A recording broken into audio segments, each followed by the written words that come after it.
Some eminent Nigerians across political divides have converged in Abuja to conduct the inaugural meeting of a coalition, the Rescue Nigeria Project, with the mission to build a new direction for the country. Speaking during the opening session of their meeting, top leaders of the group like Dr. Usman Bugaje, Professor Pato Tomi, Donald Duke, Professor Tahiru Jega, among others, blamed poor leadership recruitment for the country's current challenges. They plan to challenge the political status quo by offering a credible leadership alternative ahead of the 2023 general election. Well, joining us to take a look at Nigeria's leadership recruitment processes and how to build capacity among Nigerians to choose leaders is Ezekiel Nya Etok, Director of Mobilization of the Rescue Nigeria Project and also a member steering committee of National Consultative Front. He's also the leader of the NCF. Thank you so much for joining us on Newsnight. Thank you. Pleasure to be here. Yes, from our intro there, the question, that big question of how do you get leadership recruitment right in Nigeria?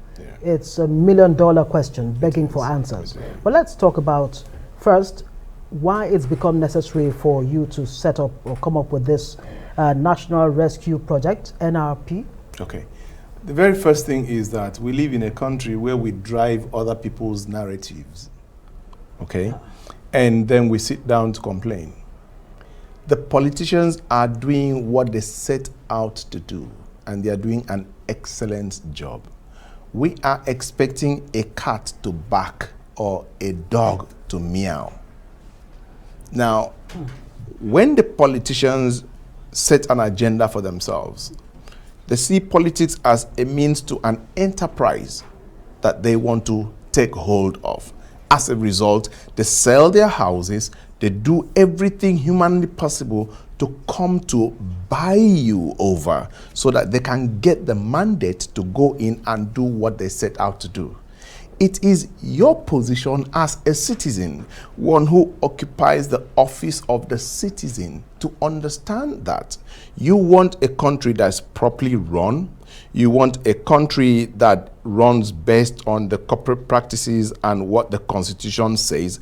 As a result, it is your responsibility to recruit that person that you feel has the capacity, the competence, the character to fit into that office and deliver for you, rather than sit down and run the narratives of the politicians, blame them, do the wine game, and at the end of the day, they do what they set out to do.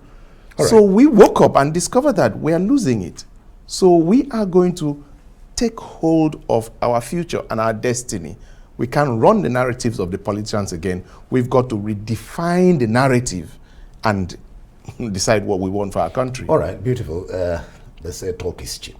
Yeah. You know, it's good to talk. Yes. Still talking about the Rescue Nigeria Project. Yes. I'd like to ask you 3 straight questions. What provoked it, number one?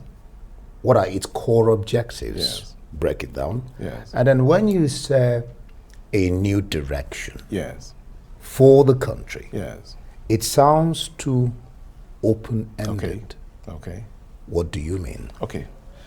Number one, what provoked it? What provoked it is that architect Nya Etok is a professional who is into real estate, and he's discovering that the people are so poor, they can no longer afford the houses that the middle class should ordinarily afford. As a result, there's no middle class. Architect Nya Etok has woken up and realized that he hardly has a country, because he can no longer go from one point to the other, and as a result, things are going wrong.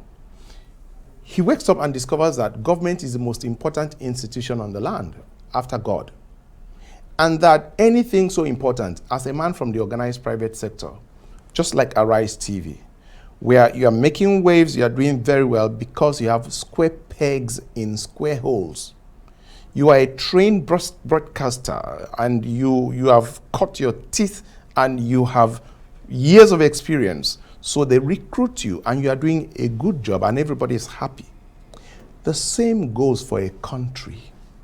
You cannot have a vehicle well run by somebody who is not trained to run that vehicle.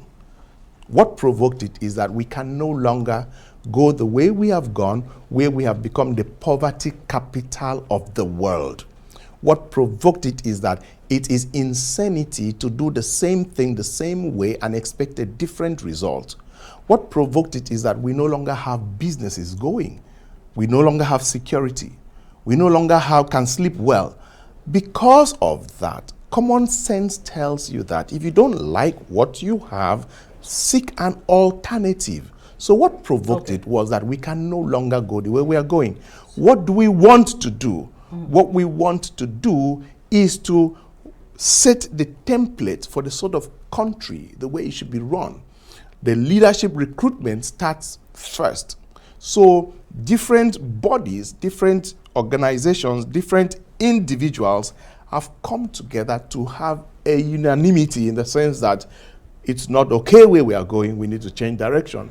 Okay. That's really what this is all about. That's a very, very clear point. But when you say, people from all walks of life, from different backgrounds and all of that, which one would expect, normally. Yes. Is this not going to be a case of strange bedfellows coming together? How is this going to be different from the G38 that preceded the PDP before 2018, 2019? Yes. We know where the PDP is today. What exactly is that promise? How is this going to be different from what we have known before now? I'll tell you who runs a narrative and whose narrative you are running. If you're having your child on the theater bed, in the ICU, COVID, the narrative is not, oh, so many people have been killed by COVID. How are we sure that this child is not going to be killed by COVID again? Fair enough. You dare say that as a man, the slap you get from your wife, you would never believe it. Your wife says, my child must wake up. It will not happen. Even if others have died, my child must live. People, we are running a country that has become the poverty capital of the world.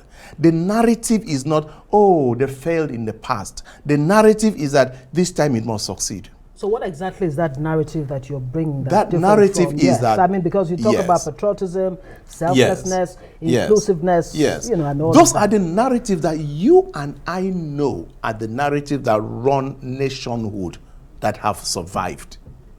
Those are the narratives. As a result, every journalist is running that narrative. We need patriotism. We need it. Whether we didn't have it before is not the case. We can't no longer, imagine that you can no longer come to work. Arise will no longer exist as a station. So we are waking up and saying, I don't care what happened in the past. You see, we need not be victims of what we've gone through in the past. And I'll give you a very little example. We had a man called IBB. He came and dribbled.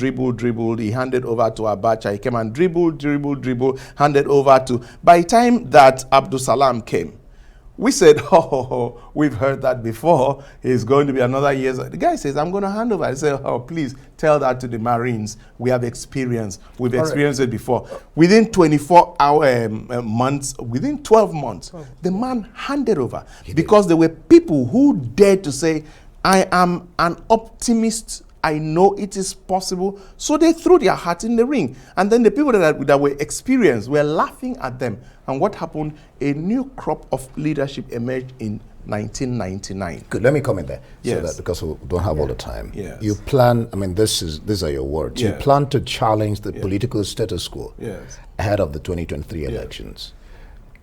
Are you forming a third force? Oh, definitely. Or a political party? Oh, definitely. What is it going to be? The National Consultative Front, over the past 2 years, has done an amazing work of conscientizing people, looking for what we call women and men of conscience.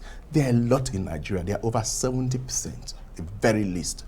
People who mean well, and people who are concerned, and people who are like, look, let's get this thing done. So they use the past 2 years in networking, and that has resulted in several organizations, the head of which is the National Consultative Front. The Rescue Nigeria project is also there. The NSAS is also there. Different things are coming. Now there is an agreement. Every well-meaning Nigerian wants electronic transmission of results. We all agree on that. So we start from that. The National Consultative Front had that national rescue plan that they had last year. This year they're having the second one. And in each, you can see, look at what you just saw today.